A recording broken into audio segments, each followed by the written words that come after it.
Joy! Ito na yung 10 pang branch ng Show Maynila. Hindi ko po talaga ina-expect na totoorin niyo po talaga yung sinabi niyo na bibigyan niyo po ako ng isa pang card.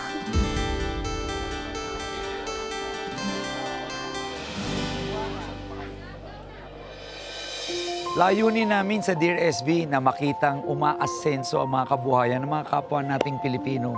Kaya naman, labis ang tuwa namin tuwing nakakakita kami ng mga kababayan natin na umaasenso yung mga kabuhayan na bigay natin dito sa ating programa.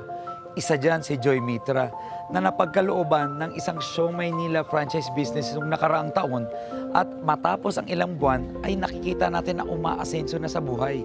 Ngayong araw, bibisitahin natin si Joy para bigyan natin ng panibagong mga sorpresa. Ako si SB, Sam Versosa. Lumaki sa hirap, nag-aral at nagsumikap. Kaya ngayon, nais kong ibalik ang oportunidad at pag-asa sa mga taong nangangailangan at nangangarap magbago ang buhay.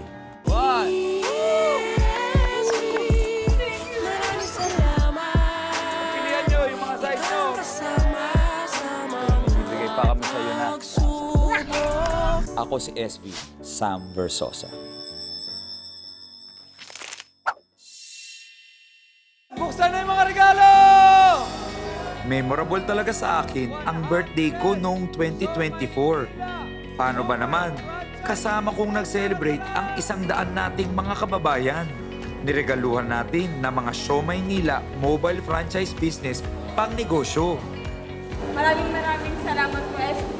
Isa na riyan si Joy Mitra na hindi pa noon makapaniwala na totoo pala ang aming regalo. Ikaw lang po yung nagtupad ng hiling ko. Maraming salamat.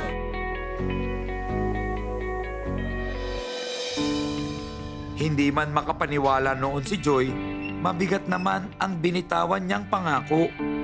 Hindi ko po talaga sasayangin itong pagkakataon na binigay niyo sa akin. Hindi ko na po talaga kailangan iwan yung mga anak ko. Magnegosyo na lang po ako dito habang kasama sila at nagagabayan. Maraming salamat po talaga, Kuya SB. Nahiiyak ako.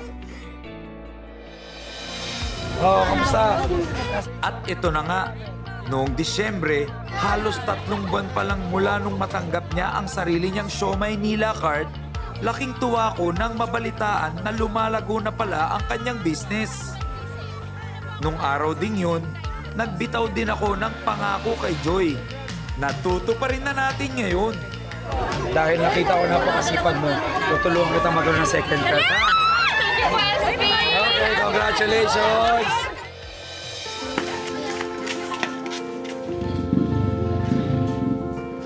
Nandito yung bibigay kong bagong Show Maynila card kay Joy. Samahan niyo ako. Ito.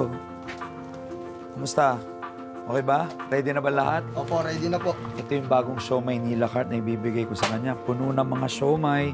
Siyempre may gulaman at lahat ng mga stocks niya. Kasi nga napalago niya yung unang branch niya.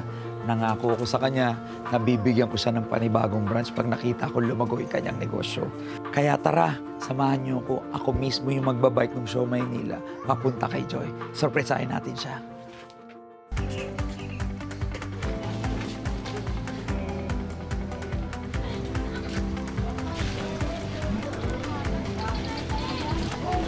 Joy! Kamusta ka? Ito na yung 10 pang branch ng Show Maynila.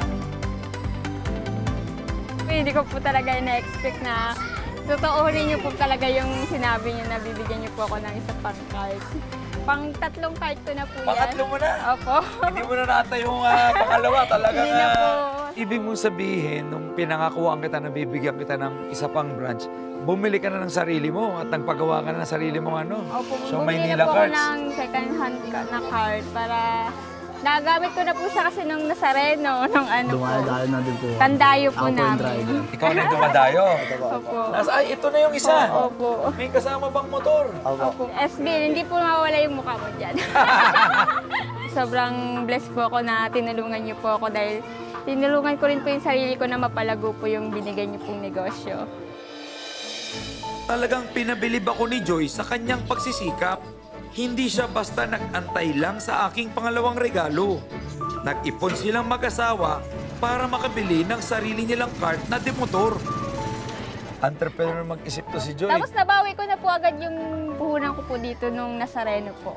Nagtinda po ako doon ng Nazareno, kumita rin po ako ng 20,000 po. Isang araw. Isa pang sikreto ni Joy, pasikat pa lang ang araw, bukas na ang kanyang Siomai Nila cart. Pag nagtitinda po ako ng almusal sa umaga, Anong oras yun? minsan po 5:30, alas 5. 5:30. Opo. Anong oras ka naman natatapos? Alas 9 na po. Ng gabi. Opo. Tingnan nyo guys yung kaibahan. May iba tayong kababayan, may negosyo nga. Pero tanghali na kumuksan. Sandaling oras lang nila trabahuin. Kaya mas malaking kinikita ni Joy. Biruin mo, alas 5 pa lang ng madaling araw. Nagsisimula na siya hanggang alas 9. Opo. Pero hindi naman daw naging madali ang lahat para kay Joy. Hindi ka naman biglang asenso lang eh. Grabe yung pagsubok ko nung mga first month pa lang, ganyan, sakit-sakit ako, ganyan. Pagsubok ka lang, kaya kitang lagpasan. Parang masarap sa pakiramdam pag nakakapundar ka. Yung lahat ng pagod mo nawawala.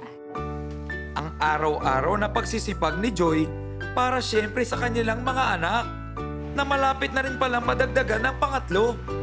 Madagdagan na po kami isa. Ha? Buntis Alam. po kasi siya. Wow! Congrats! Congrats sa inyo! Grabe po yung blessing. Sunod-sunod ang blessings kay Joy tsaka kay Don Mitra. Pang-ilang anak na yan? Pangatlo po. Pangatlo. 3 anak at 3 branch ng Siomai Nila. Sabi nila, blessings come in threes. Kaya hindi pa dyan nagtatapos ang regalo natin sa ating Siomai Nila Queen. Dali na yung mga grocery package para sa inyo!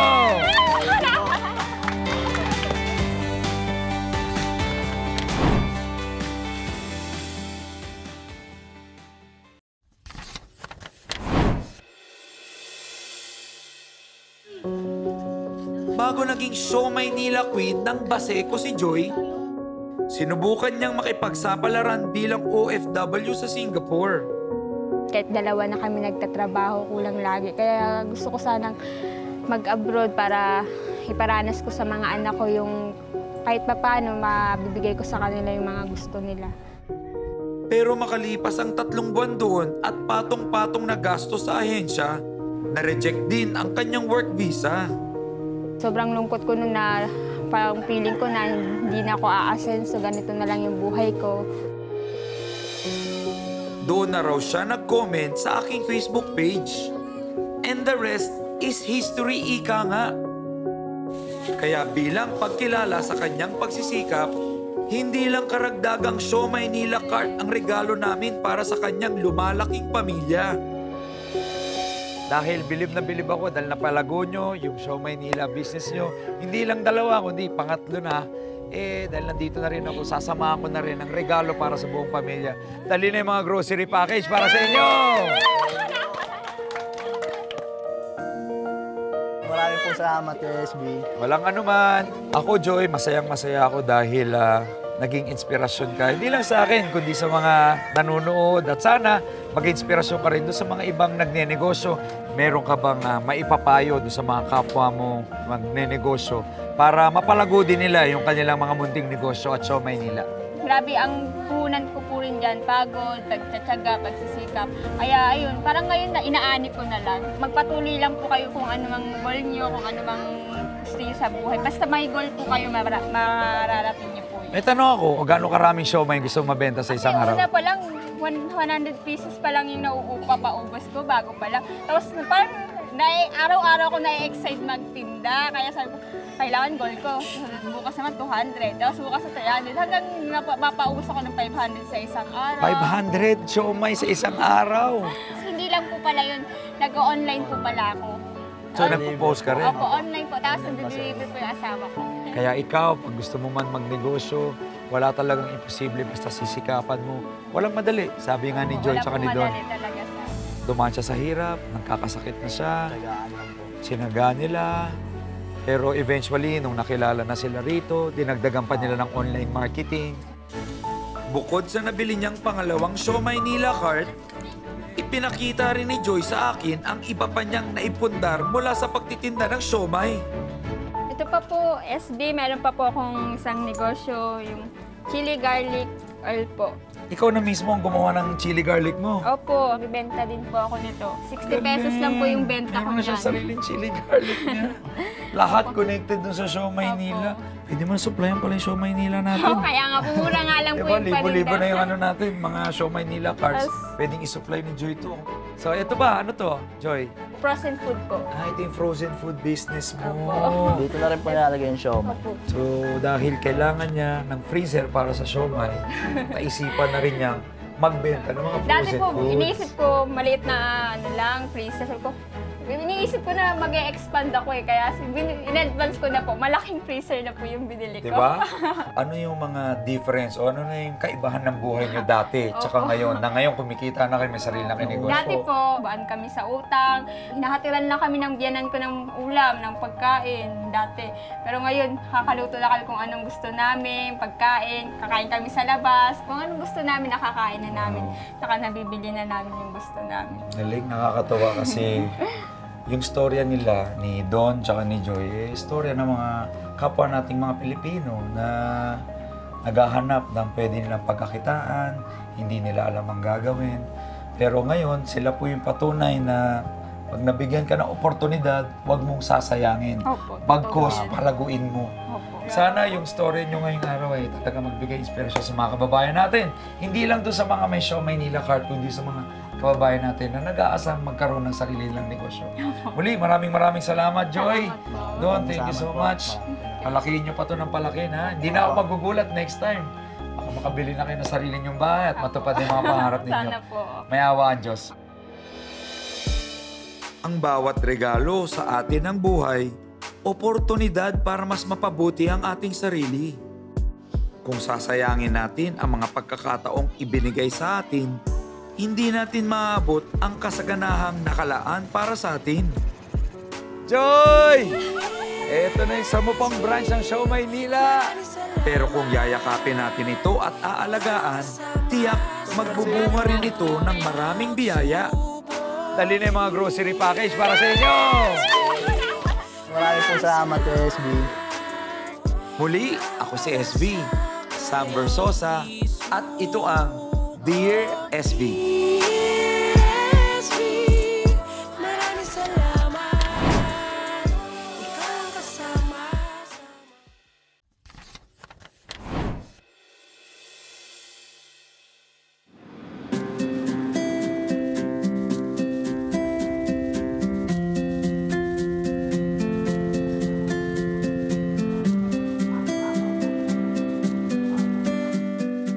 Ako po si John Fernandez Conchas.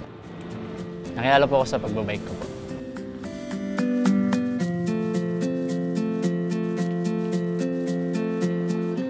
Sa unang tingin, kagaya lang ng isang tipikal na siklista si John. Matikas, mabilis, malakas ang pangangatawan. Pero kung susuriin, may isang bagay na pupukaw sa atensyon ng sino mang makakita sa kanya. Dahil ito sa kondisyong noon pa'y kanyang daladala. Pinanganak po ako ng may club foot disorder. Yung talang pakang ko po, hindi po nakalapat sa sahig, nakabaliko po yung paa ko po. Bata pa lang po ako, sa loob lang po ako ng bahay hanggang puro gapang lang po yung ginagawa ko. Puro alalay lang po, gabay, ganun.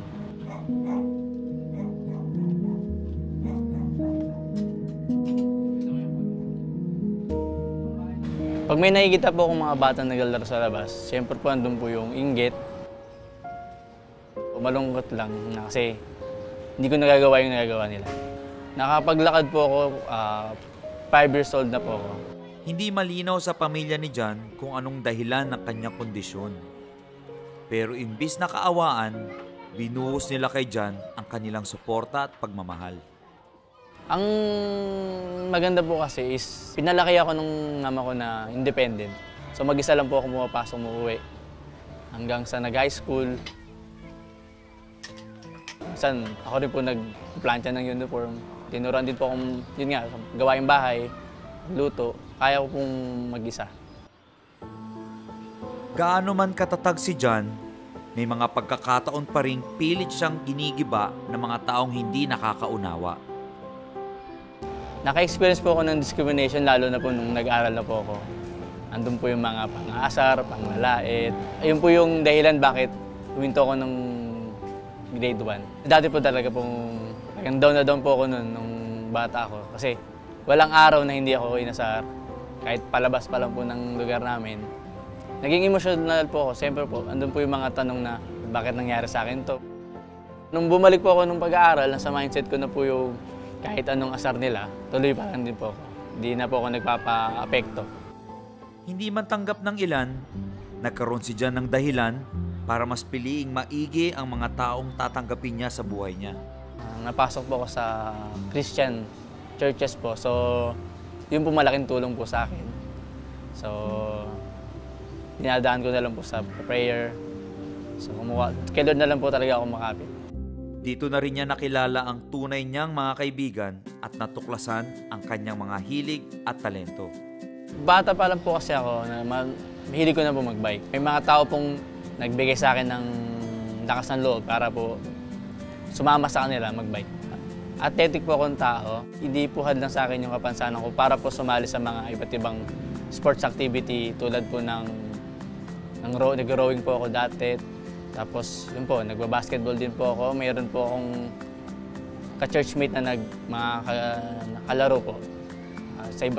Napupunta po kami sa iba't ibang court na pwedeng paglaruan.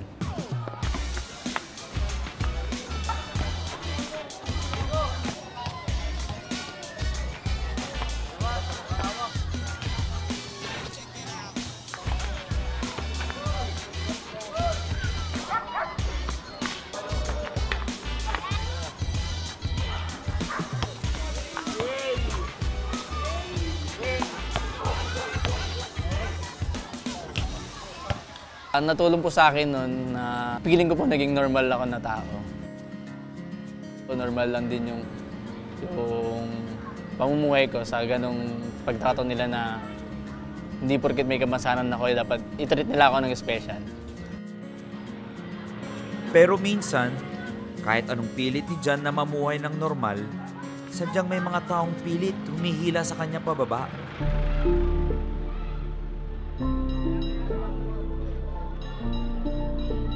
May time po na may napicturean po ako tapos nag-viral.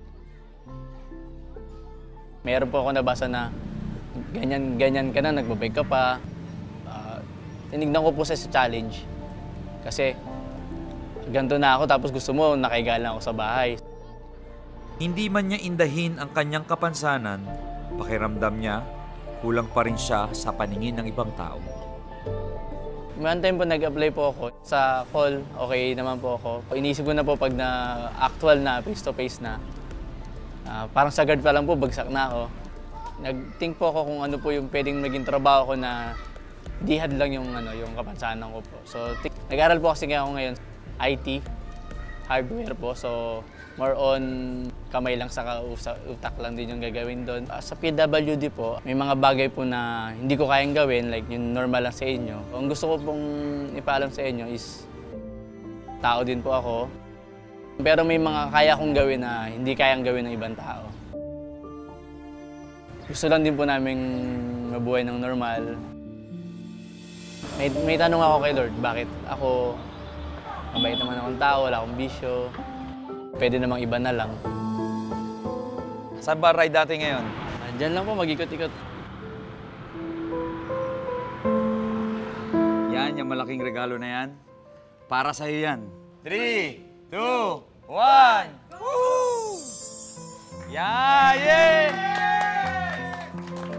Dito lang yan sa Dear SV.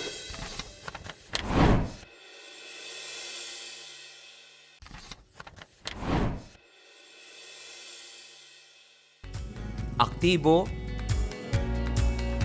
maabilidad, at higit sa lahat, makadiyos. Ganyan nakilala si Jan ng kanyang mga kaibigan at mahal sa buhay.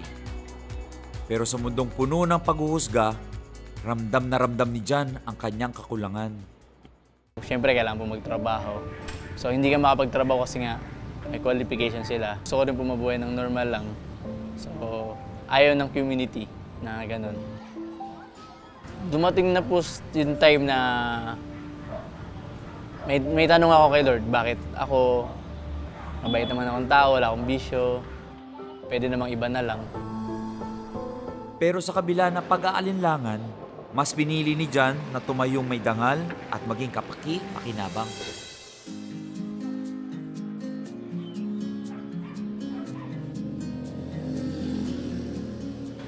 Medyo magpapapawis tayo ngayong araw dito sa Dear SB.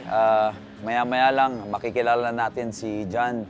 Isa siyang tinuturing na PWD dahil sa kapansanan niya na club foot. Pero pagdating sa puso at gawa, wala makakapigil ditong gawin yung mga bagay na gusto niya at mga lugar na pwede niyang marating. So tara, tignan natin kung makakasabay tayo ngayon sa kanya. John, Kaya. kumusta? Ako si SB. Sam Versosa. Kumusta ka? Okay naman po. Ilang taon ka na nagbabike? 2017, 6. 6 years. Saan ba ride natin ngayon? Diyan lang po, mag-ikot-ikot. Pwede ba ako sumabay? Sige po. O, tara.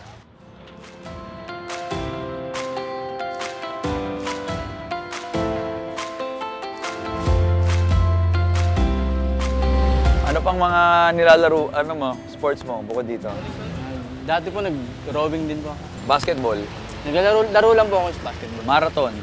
Dati po. Gano'ng kalayo? Isang 3K, isang 5K po.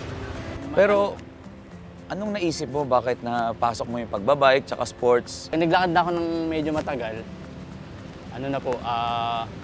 Nahihirapan. Sasaktan na rin po yung paa ko. So, ibig mo sabihin, mas madali pa pang bike kaysa maglakad? Saan ang pinakamalayo mong na-bike na? Baler. Baler? Aurora. Ilang oras? 2 days and 3 nights. Tindi nun At habang patagal ng patagal ang sabay na pagpadyak namin ni John, mas nararamdaman ko ang determinasyon niya sa buhay sa kabila ng kondisyon niya. Naisip ko, ang tatag nito.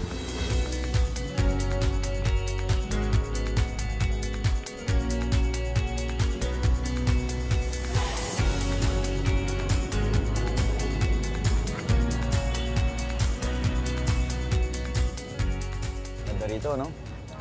Palagi ka pupunta rito? Dati po. Dati? Swimming pa kami dyan eh. Swimming? Bata pa po. Nakwento sa akin, nabubuli ka daw nung bata ka. Yung bully, wala na, hindi na. Kasi syempre,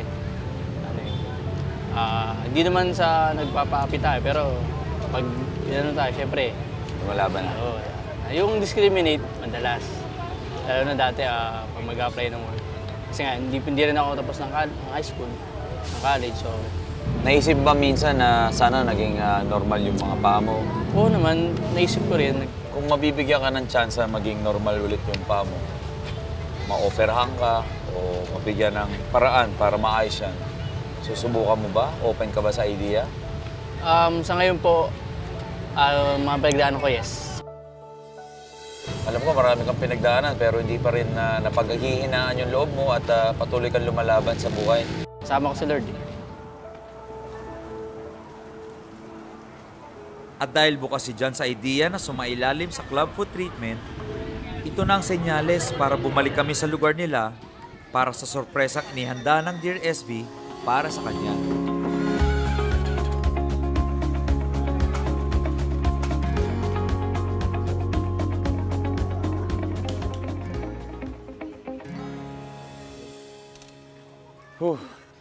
Nag-enjoy ako sa ride natin Ako rin po. Ha? At may tanong ako sa'yo. Kailan ka uling nakatanggap ng malaking regalo? Malaki po, wala. Wala? Malaking regalo. Alam mo dahil na-inspire ako sa kwento mo. Yan, yung malaking regalo na yan. Para sa'yo yan. Seryoso. Oo.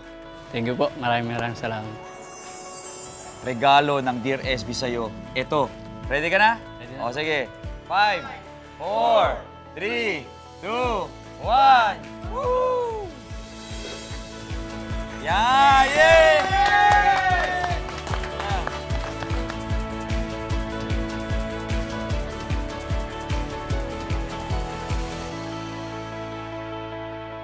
Ito dyan, work table mo.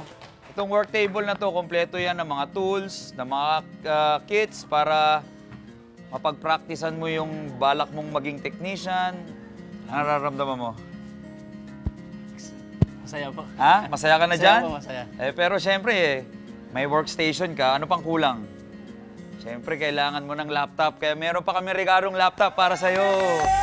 Regalo ng Dear SB para sa'yo. Thank you po, maraming. Ha? Maraming salamat Naramdaman po. mo. At hindi pa natatapos yan. May regalo din kami para sa pamilya mo. Ilabas na yung mga grocery natin para sa buong pamilya. Ilabas na yan. Maraming salamat. Hindi po ma-express yung sa inyo. Walang rin. anuman. Nabanggit mo sa akin na open ka sa pagpa-opera mo at para maayos yung paa mo. Tama ba? Ha? Meron kami inimbitahan mga kaibigan mula sa Mabuhay Deseret. Kamusta po kayo? Si John po. Hi, Jan. Ako si Melody Ledesma ng Mabuhay Deseret Foundation. Di ba nabanggit mo, pangarap mo magkaroon ng normal na paglalakad, normal na buhay? Ito na siguro yun. Matagal mo na bang dinadasal to? Opo, talaga pong matagal na rin. Pero kailangan namin ng commitment mo. So si John may tinatawag na clubfoot sa English, sa Tagalog, kapingkawan. So usually, mga 500 babies are born every day in the world with clubfoot. So marami talagang ganyang kondisyon.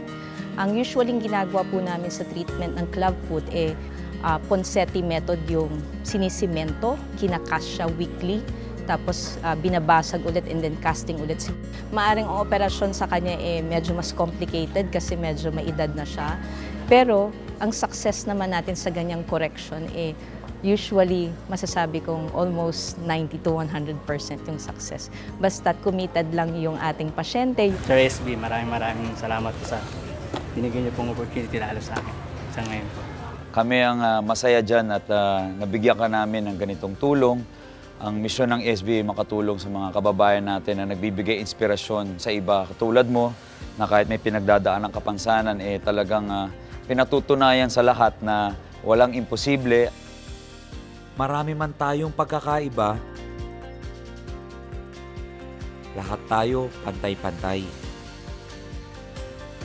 At lahat tayo karapat-dapat mabigyan ng pagkakataon magpatuloy sa buhay na malayo sa paghuhusga ng ilan. Sir SB, maraming salamat po sa binigyan niyo pong opportunity lalo sa akin. Isang taon na naman na nagdaan para sa programa natin na nagnanais magdala ng inspirasyon, pag-asa at pangmatagalang solusyon para sa mga kababayan nating Pilipino na madiskarte at gustong umangat sa buhay. At dahil second anniversary natin ngayon, itotodo natin ang pamimigay ng blessings para sa daang-daang kababayan natin na nandito po ngayon. Excited na ba?